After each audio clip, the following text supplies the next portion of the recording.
Okay, so picture this. It's 1943. The world is literally on fire with World War II. And right in the middle of all of it, the US War Department releases a film. But here's the thing. It wasn't about guns or glory. It was a warning about a weapon they thought was way more dangerous. Prejudice. Today we're going to break down that film, Don't Be a Sucker, and its lesson on how to resist hate, which is, frankly, timeless. And let me tell you, this film does not pull any punches. It opens with this incredibly blunt statement, making its mission crystal clear right from the start.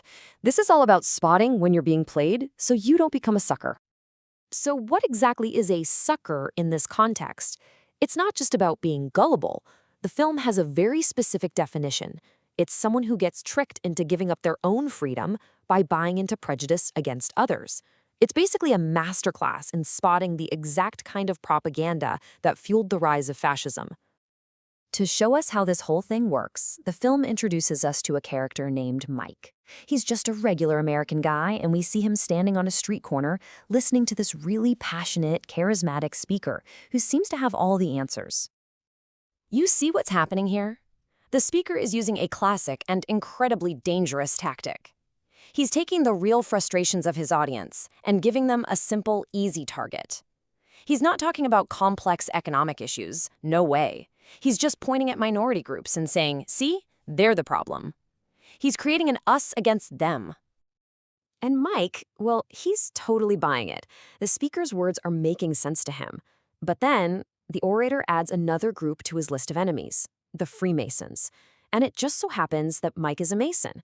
All of a sudden, this hateful rhetoric isn't about some vague other people. Now, it's about him. At that exact moment, a stranger, standing next to him, a wise Hungarian professor who escaped Europe, leans over and asks this simple but incredibly profound question. He sees that light bulb go on over Mike's head. You know, it's pretty easy to nod along with prejudice when you think you're in the in group. It feels a whole lot different when you're the one suddenly in the crosshairs. Now, this professor, he's seen this all before.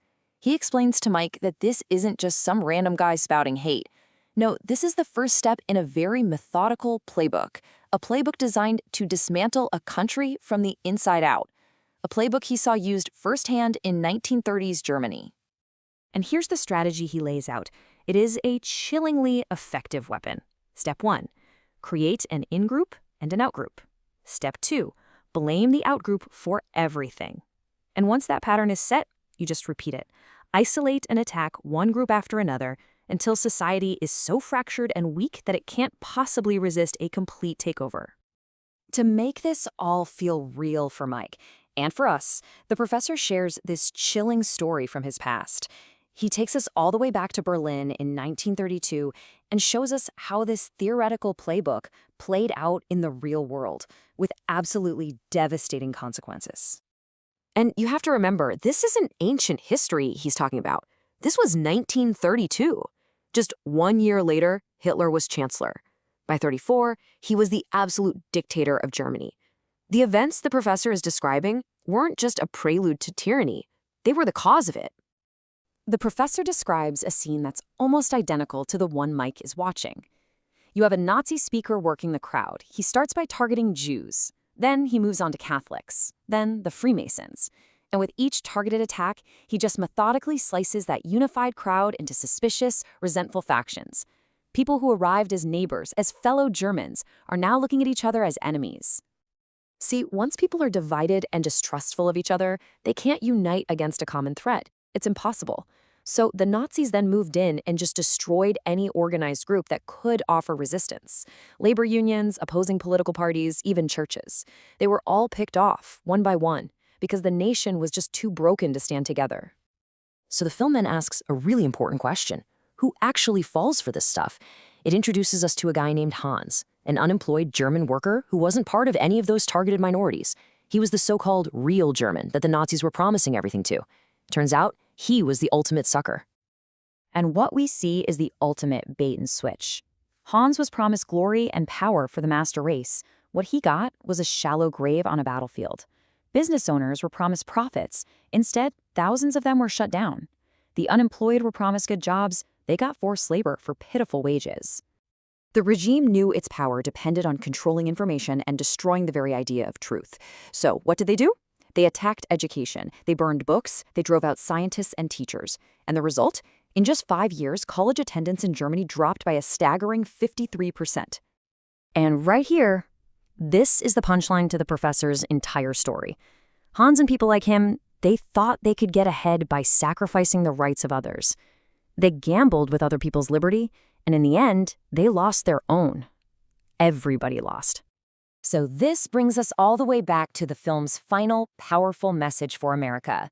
The professor takes this whole lesson and brings it right home, arguing that unity isn't just some nice idea, it's a straight-up matter of self-preservation.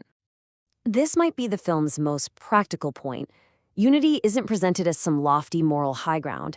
It's framed as pragmatic self-interest. Guarding everyone's liberty is the only surefire way to guard your own. It's just, as the professor puts it, good hard common sense. And this leads to what is maybe the film's most powerful and enduring statement. The professor completely reframes the whole concept. He says the goal isn't for some majority to tolerate minorities. The reality is that the nation itself is composed entirely of minorities. So the final lesson is this. We are all minorities in some way, by our religion, our job, our heritage, our beliefs, you name it. That freedom to be who you are is incredibly precious.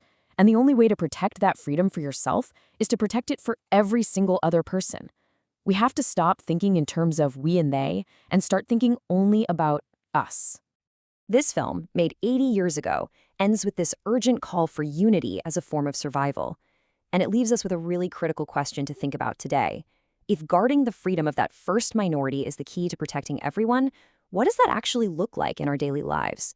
What does that demand from each of us?